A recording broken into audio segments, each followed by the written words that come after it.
செய்தியாளர்கள் கலைஞரை பார்த்து ஒரு கேள்வி கேட்கிறார்கள்.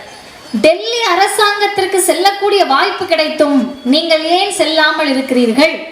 அதற்கு கலைஞர் சொன்ன பதில், என்னுடைய சிந்தனையும் செயலும் தமிழ், தமிழர், தமிழ்நாடு என்றுதான் எப்போதும் இருக்கிறது. அதனால் நான் அங்கு செல்லவில்லை. சொல்ல மட்டும்தான் பண்ணாரா? வெறும் சொல்லோடு நின்று விட்டாரா? கிடையாது. இன்றைக்கு ஆரியர்கள், ஆர்எஸ்எஸ் காரர்கள், பிஜேபி, சங்க பரிவார் நேரா எங்க வராங்கன்னா திருவள்ளுவர் கிட்ட வந்து, அவர்களுக்கென்று சொல்லுவதற்கு தலைவர்கள் இல்லை, வரலாறு இல்லை, அதனால திருவள்ளுவர் கை வைக்கிறாங்க. அப்படி நீ கை வைப்பதையும் யூகித்து அதையும் சமயோஜிதமாக அன்றே கணித்து, உங்கால் இல்லப்பா திருவள்ளுவர், அவர் அக்மார்க் திராவிட தலைவர் தான் திருவள்ளுவர் என்பதை பறைசாற்றக்கூடிய வகையில் 133 அடியில் திருவள்ளுவருக்கு சிலை கண்ட தலைவர் முத்தமிழறிஞர் டாக்டர் கலைஞர். இது இன்னைக்கு வரைக்கும் என்ன குறியீடா இருக்குன்னா, நேற்றைக்கு முதல் நாள் ஆர்எஸ்எஸ் ஆரியன் ரவி பேசுகிறார். ஆளுநர் ரவி இல்ல, அவரு ஆர்எஸ்எஸ் காரர். அவர் பேசுறாரு, திருவள்ளுவரே என்ன சொல்லியிருக்காரு தெரியுமா? புதிய கல்விக் கொள்கை வேணும்னு சொன்னாராம். விட்டா அடுத்த தேர்தல் பிரச்சாரம் என்ன பண்ணுவாங்கன்னா, திருவள்ளுவரே எழுதி வச்சிருக்காரு, மோடி தான் பிரதமரா வரணும் தான் அவரே விருப்பப்பட்டாருங்க என்று வாய் கூசாமல் பொய் சொல்லுவதுதான் பிஜேபியில் இருப்பதற்கு முதல் தகுதி. அப்படி இருக்கிறப்ப பேருந்துகளில் குரல், பார்க்கின்ற இடமெல்லாம் குரல், அதை கலைஞர் ஏற்படுத்தி தமிழ் சமூகத்திற்கு மட்டுமல்ல தோழர்களே, இந்தியாவுக்கு என்ன தெரியுமா செய்தி சொல்றாரு? பிறப்புக்கு ஒரு நீதி என்று சொல்லக்கூடிய ஆரிய சனாதனத்திற்கும் பிறப்புக்கும் எல்லா உயிர்க்கும் என்று சொல்லக்கூடிய வள்ளுவத்துக்கும் தொடர்பு கிடையாது. எங்கள் திராவிட இன தலைவர் தான் திருவள்ளுவராக இருக்க முடியும் என்ற செய்தியை கலைஞர் பறைசாற்றி இருக்கிறார். அருமை தோழர்களே, எதுக்குங்க திரும்ப திரும்ப நம்ம இதெல்லாம் போய் பேசணும்? வீதி வீதியா இளைஞர்கள்ட்ட ஏன் போய் பேசணும்னா, இன்னைக்கு தமிழ்நாட்டில் ஆக சிறந்த முதலமைச்சருடைய தலைமையில் நம்ம எல்லாம் இருக்கிறனால நமக்கு வழி தெரியல, பிரச்சனை பெருசா தெரியாம இருக்கு.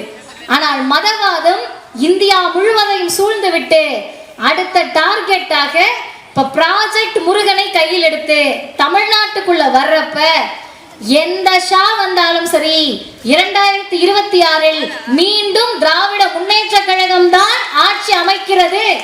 எந்த தைரியத்துல சொல்றோம்? அத்தனையும் முதலமைச்சர் செய்திருக்கிறார், செய்து வென்று காட்டி இருக்கிறார். திமுகவை ஒழிப்போம் ஒழிப்போம் வீழ்த்துவோம்னு சொல்றாங்கல்ல, அப்படி சொல்லுகின்ற போது நீங்கள் போய் பிரச்சாரம் செய்யுங்கள்.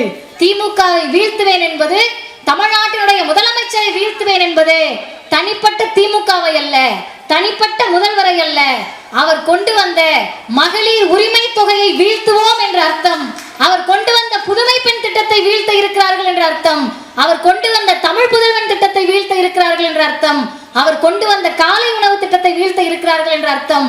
அனைத்திற்கும் மேலாக மதவாதத்தை நெருங்க விடாமல் திராவிட பெருஞ்சுவராக இருக்கக்கூடிய தமிழ்நாட்டை முட்டி மோதி ஆர்எஸ்எஸ், சங்க பரிவார், பிஜேபி எத்தனை கூட்டணியில வந்தாலும் சரி, புதுசா வந்தவங்களை சேர்த்துக்கிட்டு வந்தாலும் சரி, திரையில் ஸ்டென்ட் மாஸ்டரை வச்சு சண்டை போட்ட இயக்கம் இது அல்ல. நேரடியாக களத்தில் நின்று ஆரியத்தை வீழ்த்திய இந்த இயக்கத்தை யாராலும் ஒழிக்க முடியாது என்பதுதான் முத்தமிழறிஞர் கலைஞருடைய 102வது பிறந்த நாள் செய்தியாக இருக்கும். சில இளைஞர்களுக்கு இன்னைக்கு காலையில் எழுந்த உடனே, கண்ணை திறந்த உடனே கலைஞரையும் இந்த ஆட்சியையும் ஏதாவது குறை சொல்லி போட்டுட்டு அவங்களுக்கு கொஞ்சம் திருப்தியா இருக்கிற மாதிரி சில குரூப்ஸ் இருப்பாங்க. அவங்களுடைய பிழைப்பே அதான் வச்சுக்கோங்களேன், பிழைப்புக்கு சங்கியாக மாறிய கூட்டம். வேற ஆப்ஷன் இல்லை அவங்களுக்கு. காலையில ராத்திரி ஒரு போஸ்ட் போடுவாங்க. அப்படி போஸ்ட் போடுறப்ப ஆக கடைசியில் நின்று கேட்டுக்கொண்டிருக்கக்கூடிய இளைஞர்கள் வரை அவர்கள் உங்கள் நண்பர்களாக இருந்தால் நீங்கள் சொல்ல வேண்டிய செய்தி, இணையத்தில் தமிழை இவ்வளவு வேகமாக பயன்படுத்தி கொண்டிருக்கிறோம் என்றால் அதற்கு காரணம் தந்தை பெரியார் கொண்டு வந்த எழுத்து சீர்திருத்தமும் அரசு பள்ளிக்கூடங்களில் கணினி துறையை கொண்டு வந்து சேர்த்த முத்தமிழறிஞர் டாக்டர் கலைஞரும் தான். என்ன வேகமா பதிவு போடுறோம். தமிழ் எப்படி கணினி மொழியாக வந்தது? தமிழை இன்றைக்கு ஆய்வு பண்ணிட்டு இருக்காங்க இணையத்துல உட்கார்ந்துனா, அதற்கு அடித்தளம் எங்கே தொடங்கியது? 1999 எங்களுக்கெல்லாம் நினைச்சு பார்த்தாலே வியப்பா இருக்கு. நாங்கெல்லாம் பிறந்து 3 வருஷம் 4 வருஷம் தான் இருக்கும். அந்த காலகட்டத்தில் என்னை போன்ற பல பேர் பிறக்காத காலகட்டத்திலேயே தலைவர் கலைஞர் என்ன பண்ணாருன்னா, தமிழ் நெட் 99 மாநாடு நடத்தி இருக்காருங்க. தமிழ் நெட் இன்னைக்கு தானே வைஃபை அது இதுன்னு நமக்கு வளர்ந்த பிறகு தெரிகிறது. இந்த இயக்கம் ஒரு பக்கம் கல்வியிலும் மற்றொரு பக்கம் வளர்ந்து வரக்கூடிய தொழில்நுட்பத்தை பற்றி அது வளர்வதற்கு 30 வருடத்திற்கு முன்பே கனவு கண்டு செயல்படுத்திய தலைவர் முத்தமிழறிஞர் டாக்டர் கலைஞர் அவர்கள். பெருசா அவர் படிக்கல, ஆனால் அவருக்கு எப்படி அந்த சிந்தனை வந்திருக்கும்? அது மட்டுமல்ல தோழர்களே, தமிழ் இணைய பல்கலைக்கழகத்தை தோற்றுவித்தவரும் முத்தமிழறிஞர் டாக்டர் கலைஞர் தான். இப்ப விஷயத்துக்கு வருவோம். இதுக்கும் வேலை வாய்ப்புக்கும் என்னமா சம்பந்தம்னு கேட்டீங்கன்னா, இன்றைக்கு நல்லா கேட்டுக்கங்க, ஏதாவது ஒரு ஓரத்துல பிஜேபி அன்பர்கள்லாம் நின்னீங்கன்னா கேட்டுக்கணும்.